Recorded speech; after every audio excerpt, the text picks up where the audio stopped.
It was just one night. Don't ruin the wedding, she begged after I found the text 2 weeks before. I canceled my half. Kept the honeymoon tickets. On what should have been our wedding day, I was alone on a beach in Bali. She was explaining to 200 guests why the groom didn't show, while her family blew up my phone all morning, demanding I show up anyway. I found the texts 2 weeks before the wedding. It wasn't even an accident. I was making coffee, the morning sun streaming into the kitchen of the apartment we'd bought together. Our home. Her phone buzzed on the countertop, a violent little shudder against the granite. I glanced down, expecting a notification from her wedding planner app or a text from her bridesmaid. The screen lit up. Mark read heart. Last night was a mistake, but God, what a mistake. The world didn't slow down. It didn't have to. It simply stopped. The sound of the coffee grinder faded into a distant, meaningless whir. My own breath hitched in my throat, a trapped, useless thing. I stood there, frozen, staring at those words as if they were a snake coiled on the counter. My hand, moving on its own, reached out and picked up the phone. Her password was our anniversary, a detail so cliché it made my stomach lurch. 1019. The phone unlocked, opening directly to the message thread. I didn't have to scroll far. Mark read heart. Can you really go through with marrying the nice, stable guy? Mark read heart. 2 more weeks and you're all mine. Qley, I know. This is so hard. He's just talking about mortgage rates, and it's like I'm already dead inside. Mark read heart. Last night was a mistake, but God, what a mistake. Qley, it wasn't a mistake. It was real. This is the real me. 5 years. 5 years of Christmases, of holding her hair back when she had the flu, of planning a future that stretched out like a sun-drenched road. I'd saved for 2 years for the ring, terrified she'd say no. I could still feel the damp grass of the park where I'd knelt, the way her hands had flown to her mouth, her eyes sparkling with real, genuine tears. Yes, 1,000 times, yes, Alex. That memory, once my most treasured possession, now curdled in my mind, poisoned by the words on the screen. The front door opened and closed. Honey, I'm home. Her voice was a melody that now sounded horribly off-key. You will not believe the deal I got on these mini champagne bottles for the tables. They were practically giving them away. I didn't move. I couldn't. I just stood there, holding her phone, the evidence burning my hand. She bustled into the kitchen, her arms full of shopping bags, her face flushed with triumph. She dropped the bags on the kitchen table with a rustle and came over to me, a bright, expectant smile on her face. What's up? You look like you've seen a ghost. Slowly, I turned the phone to face her. The smile didn't just fade. It was wiped from her face, replaced by a blank, terrifying stillness. Her eyes darted from the screen to my face and back again. Who? I asked, my voice dangerously quiet. Is Mark? The panic flashed in her eyes first, a wild, cornered animal look. Then came the denial. What? Who? Oh, him? That's just a guy from work. He's being so weird lately, it's honestly getting creepy. She let out a forced, tinkling laugh that grated on my nerves. You know how some guys get. I didn't blink. Last night was a mistake. I quoted, my tone flat. The denial crumbled, replaced by a frantic, scrambling minimization. Her hands came up, fluttering in the space between us. Okay, look, it's not what you think. There was a work thing last night, a happy hour, and he followed me out to my car. He came on to me, Alex. I was drunk, and it was a moment of weakness.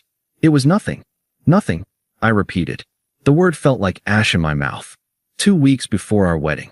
The tears started then. Not the quiet, remorseful kind, but the loud, performative sobs of someone who's been caught. It was just one night. One stupid, meaningless night. She wailed, reaching for me, but I took a step back, my spine hitting the kitchen counter. The rejection in that single step made her eyes widen. Are you really going to throw away 5 years, our future, our wedding, because of one night? She looked at me, her face a mess of tears and smudged mascara, and delivered the line that would forever define the end of us. It was a plea, yes, but laced with a staggering sense of entitlement, as if my devastation was an inconvenient overreaction to her minor transgression. Don't ruin the wedding, Alex, please. Don't ruin the wedding. The words hung in the air between us, a perfect, poisonous summary of her priorities. It wasn't, I've ruined us, or I've broken your heart. It was, don't ruin the wedding. The show must go on. The 200 guests, the band, the mini champagne bottles, they were all more important than the fundamental truth she had shattered. I looked at the woman I was supposed to marry in 14 days. I saw the stranger she had become. And in the echoing silence that followed her desperate, hypocritical plea, something inside me broke open, not into pieces, but into a cold, hard, unshakable calm. The silence in the wake of her plea was a physical thing, a thick, sound-absorbing blanket that smothered the room. I didn't say another word. I simply placed her phone back on the counter, the screen still displaying her betrayal, and walked out of the kitchen. I went to the guest room, my office, my space, and closed the door. I didn't slam it. The click of the latch was more final, more definitive. I stood in the center of the room, my heart hammering against my ribs, a frantic, trapped bird. The image of those texts was burned onto the back of my eyelids. He's just talking about mortgage rates, and it's like I'm already dead inside. The initial, searing pain began to cool, hardening into something else. Something dense and immovable. It wasn't anger.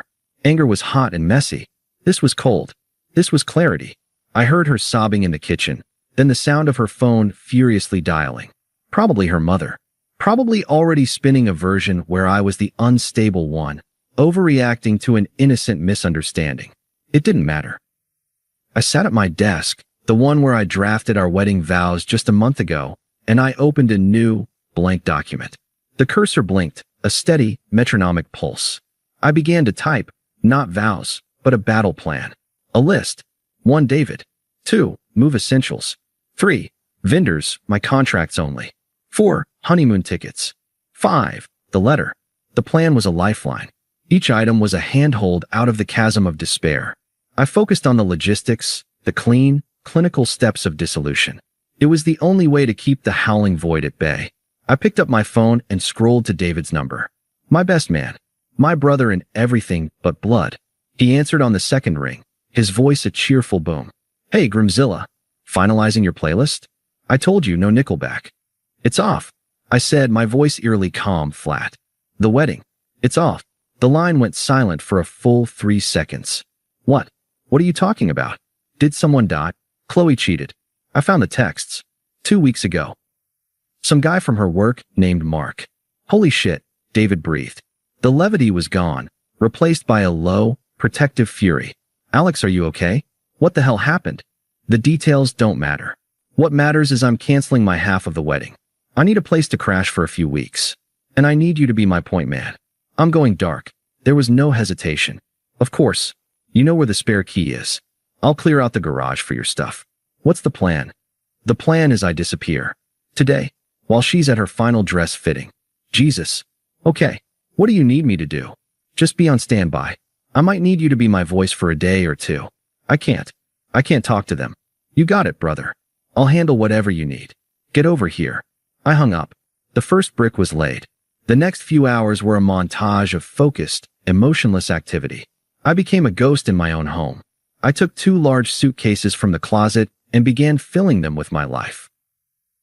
I wasn't sentimental. I took my passport, my important documents, my laptop, my favorite books, the watch my father gave me. I took my clothes, my shoes, my toiletries. I left behind anything that was us. The framed photos, the shared mementos, the ugly vase her grandmother gave us that she loved. I worked with the efficiency of a bomb disposal expert. Every movement was precise, deliberate. I loaded the suitcases and 3 boxes of my most prized possessions into my car, parking it a block away so she wouldn't see it if she came back early. Then, I got to work on the phone. I was a CEO severing a toxic partnership. I started with the venue, the Grandview Manor. I was the sole signatory on the contract, a detail I'd insisted on because my credit was better. This is Alex Reynolds, I said, my voice betraying no emotion. I am canceling my participation in the event scheduled for the 15th. You will need to speak with Qley Evans for any further arrangements. My credit card is no longer authorized for any charges related to this event. The coordinator sputtered, Mr. Reynolds, but the wedding is in 2 weeks. Our cancellation policy, I understand the policy. The event, as far as I am concerned, is canceled. Please direct all further inquiries to Ms. Evans. I hung up. I repeated the process with the band, the Starlight Orchestra, and the company handling the open bar. My name, my signature, my responsibility. I severed it cleanly. With each call, a weight lifted. I was taking back control, piece by piece. Finally, I called the airline. I'd like to confirm the tickets for the flight to Bali on the 16th. Yes, Mr. Reynolds. 2 first-class tickets, non-refundable. Just one, I said, a grim, determined smile touching my lips for the first time. Please change the reservation to a single passenger. Me. And the other ticket? Cancel it. I hung up. The honeymoon was mine. A solo journey to the other side of the world, paid for with the money I'd earned. The irony was perfect. The final task was the letter. I sat back at my desk and pulled out a single sheet of plain paper. I didn't need a speech. I needed a tombstone for our relationship. I wrote 4 lines in my clear, steady handwriting. Qley, I will not be attending the wedding. You made your choice. I've made mine. Alex, I didn't sign it, love. I didn't wish her well. I stated facts. It was the most honest communication we'd had in months. I propped the letter against the coffee machine, the first thing she'd see in the morning. I did one last walkthrough of the apartment, a general surveying the battlefield he was seeding. It felt empty already. A stage set after the play has ended. I picked up my car keys and my single, packed suitcase of immediate essentials. I walked out the front door, pulling it closed behind me with that same soft, final click. I didn't look back. I drove to David's, the city lights blurring past. I wasn't the betrayed fiancé anymore. I was a man with a plan, and the plan was just beginning. The sun crested the horizon over Bali like a slow, gentle fire, painting the sky in shades of peach and lavender. The air was warm and heavy with the scent of frangipani and salt. I stood on the fine, white sand, the Indian Ocean washing over my bare feet in a soft, rhythmic hush. In my hand was a cup of strong, local coffee. In my soul, there was a silence I hadn't known was possible. It was my wedding day. The irony was so perfect it was almost poetic. I should have been standing in a tuxedo, my stomach knotted with nerves, surrounded by the clatter of a hectic church. Instead, I was here, in board shorts and a thin linen shirt, watching the world wake up in serene, breathtaking beauty. The only knot in my stomach was from the unfamiliar spice of the coffee. I had chosen a quiet, secluded resort in Uluwatu, all stone and dark wood built into a cliffside. There were no happy couples here, just a handful of solo travelers and the serene, smiling staff. It was the antithesis of the circus I had left behind. My phone, with its new, temporary SIM card, sat on the little wooden table beside my lounger. Only one person in the world had this number, David. As the sun fully emerged, casting a golden path across the water, the phone began to vibrate. It didn't ring. I had it on silent. But the screen lit up, a frantic, pulsating beacon in the pre-dawn calm. 7 a.m., wedding time back home. Unknown number. 15 missed calls. I took a slow sip of coffee. The show was starting. 7:30 a.m. Qley's mom. Call me you coward. I could picture Linda. Her face a thundercloud of entitlement. Probably in the middle of the venue she'd helped choose. Her voice sharp enough to cut glass. Coward. The word meant nothing to me here. 8 a.m. Qley's dad. Son, we need to talk about this. This isn't how men handle things. The appeal to my masculinity. The classic, be a man and come get publicly humiliated argument. I watched a tiny crab skitter across the sand. 8:30 a.m. Qley's sister. She's crying her eyes out. How could you do this to her? The sheer, breathtaking audacity of it almost made me laugh. The hypocrisy was a tidal wave, and I was safely on the shore. Then, David's texts began to arrive. My window into the cataclysm. David, 9 a.m. dude. It's a shitstorm. I'm here, just lurking near the gift table. The venue coordinator is having a full-blown panic attack. She just found out you canceled the band and the bar. They're only getting half the payment. Qley's mom is screaming about suing you. I felt a flicker of satisfaction, cold and clean. Not revenge, but justice. The logical consequence of her actions, playing out in real time. David, 9:30 a.m. update. The florist just arrived. Linda tried to refuse the delivery, saying the contract was void. The florist said the contract is with Alex Reynolds, And if she doesn't pay cash on delivery, he's taking the arrangements back. The guests are starting to arrive. This is the most awkward thing I've ever seen. People are just standing in the courtyard, holding their gifts, not knowing what to do. I could see it perfectly. The confused murmurs. The women in their expensive hats, the men in their uncomfortable suits, all milling about with no ceremony to attend. The social catastrophe of it all was far more devastating than any scene I could have made. David, 10 a.m., ceremony time. This is legendary. The officiant just took his place at the altar. The music started. Everyone sat down. And then nothing. No groom. The music stopped. After 5 minutes of confused whispering, the door to the bridal suite opens. A long pause. I leaned forward, my coffee forgotten. David, 10:05 a.m. She's coming out. Not on her dad's arm. Alone.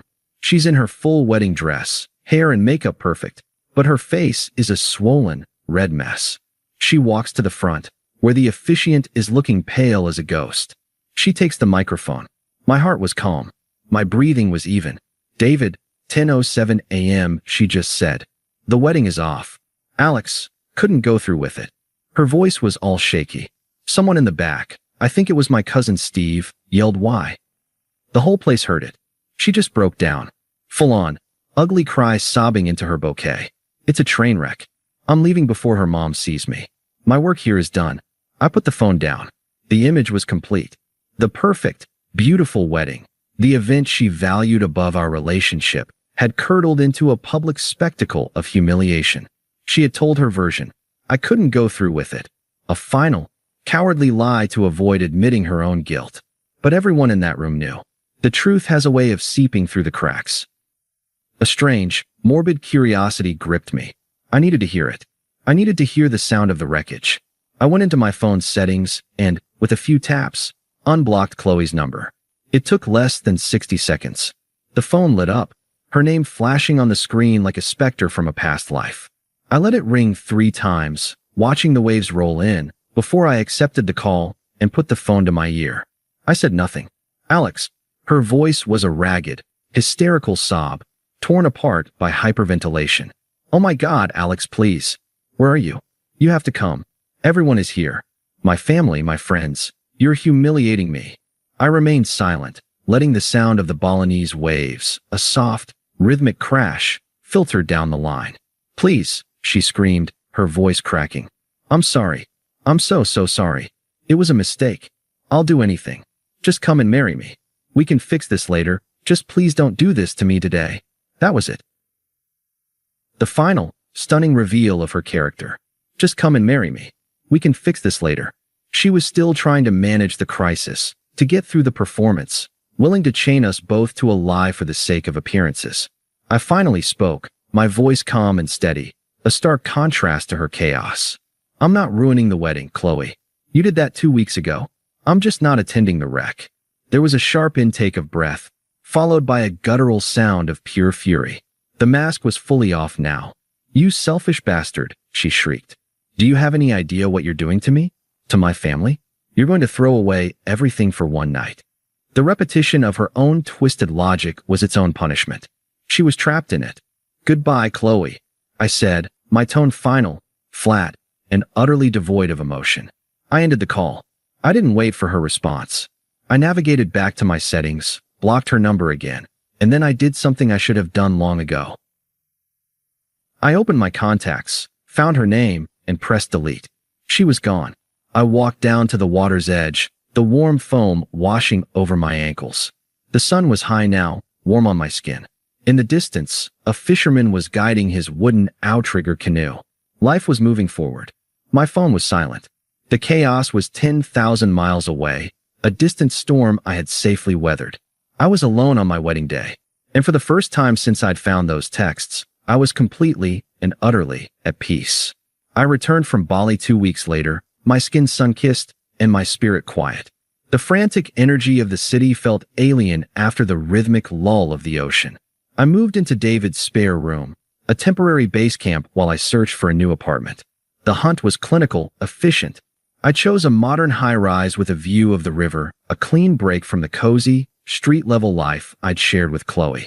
I signed the lease without a moment's sentimentality. It was a shell, but it was my shell. The fallout from the wedding began to trickle in, not through my blocked channels, but through the resilient grapevine of mutual friends and David's loyal reporting. The story was even better than I could have imagined. The first gem came via a voicemail from an unknown number I hadn't gotten around to blocking.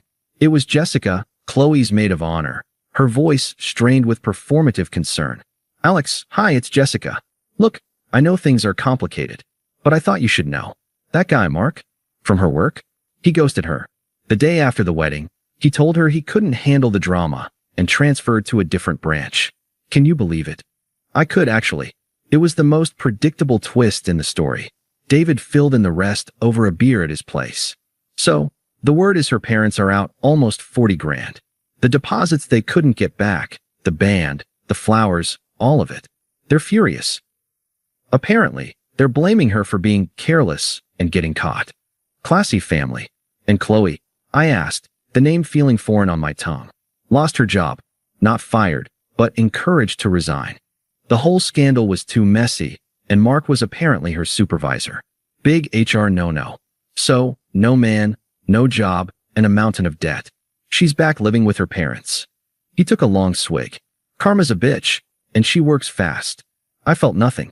No schadenfreude, no pity. It was just data. The logical, earned consequence of a series of terrible choices. The final piece of the puzzle arrived in my email inbox. It was from Qley's mother, Linda. The subject line was a mother's plea. "Alex, I am writing this not as your former future mother-in-law, but as a heartbroken mother. What you did to my daughter was cruel and cowardly. You humiliated her in front of everyone she loves. You have torn our family apart. Despite your unforgivable actions, Qley still loves you. She is a wreck. She barely eats. She doesn't sleep. She has lost everything because of you. Her job is gone. Her reputation is in tatters. She needs stability. She needs you. You made a vow to her, even if the ceremony didn't happen. A real man honors his commitments. I am begging you, as her mother, to call her, to be the bigger person and fix this. You can still salvage something from this mess. She is waiting for you to do the right thing." Linda, I read it once, then deleted it. The audacity was almost impressive. I was the villain for reacting to the betrayal, not her daughter for committing it. I was the one who needed to salvage the mess she had made. It was a masterpiece of narcissistic logic. I felt a distant, academic disgust, but no anger. She was simply noise. A month after I returned, I had to face the last tangible remnant of our life together, the shared storage unit. We'd split the cost to store furniture we'd inherited but didn't have space for. I'd scheduled a final pickup for my half, a few antique chairs that had been my grandfather's. The unit was in a sprawling, impersonal facility on the edge of the city. I pulled my rented truck into the lot, the morning air still cool. As I approached the roll-up door, a figure emerged from the shadow of a concrete pillar. It was Qley. She looked diminished. Her clothes hung loosely on her frame, and her eyes, once so bright and demanding, were shadowed and hollow. She looked like a photograph that had been left in the sun, all the color and vitality bleached out. "Alex," she said, her voice a fragile whisper. I didn't stop walking. I inserted the key into the unit's lock. "Qley, I got your email about clearing out the unit today." She hugged her arms around herself. "I had to see you." I grunted in acknowledgement, rolling the heavy door up with a loud, metallic rattle. The smell of dust and old wood wafted out. "I lost my job," she blurted out, as if she'd been holding it in. "My parents are furious. They're making me pay them back. I'm a joke. Everyone is talking about me." I began loading the first chair into the truck, my movements efficient and uninterested. "That's unfortunate." She flinched as if I'd slapped her. "That's it. That's unfortunate." Her voice gained a shrill, desperate edge. "We were supposed to be a team. You were supposed to be my husband. You were supposed to forgive me." I stopped, turning to face her fully. My expression was neutral, my gaze level. "No, I was supposed to be your partner. You were supposed to be faithful. You failed your part long before I failed the duty I never agreed to, being the forgiving cuckold." The vulgar, clinical word hung in the air between us. It stripped away the romance, the excuses, and laid the situation bare. Her face crumpled. She started to cry again, but these weren't the performative sobs of the kitchen or the hysterical wails of the wedding day. These were quiet, defeated tears of genuine despair. "Don't you miss it?" she pleaded, her voice breaking. "Don't you miss us?" This was the moment. The final question that had echoed in my head for weeks. I looked at her, at the ghost of the woman I'd loved, and I felt a profound and absolute nothing. No love, no hate, not even a flicker of nostalgia. I gave her the truth. It was my final gift and my final weapon. "No, Qley, I don't." My voice was soft, but it carried the weight of stone. "I miss the man I was before I found those texts. And I'm finally getting to know him again." I walked to the driver's side of the truck and opened the door. I looked back at her one last time, my gaze sweeping over her without lingering. "I wish you well, but we are done. Please don't contact me again." I got in the truck, started the engine, and pulled away. I didn't look in the rearview mirror. I didn't see if she collapsed or stood frozen. She was already part of my past, a closed chapter. As I merged onto the highway, heading toward my new, empty apartment, I didn't think about her tears or her ruin. I thought about the weight of the antique chairs in the back, a tangible link to a past I was proud of long before her. I thought about the silence of my new home, waiting to be filled with my own choices, my own peace. The sound of the waves in Bali was gone, but the stillness they had taught me remained. I had faced the storm, not with a fight, but with a calm exit. And on the other side, I found a freedom more valuable than any wedding, any relationship built on a lie. The bullet had been dodged. The rest of my life was waiting. Thanks for watching.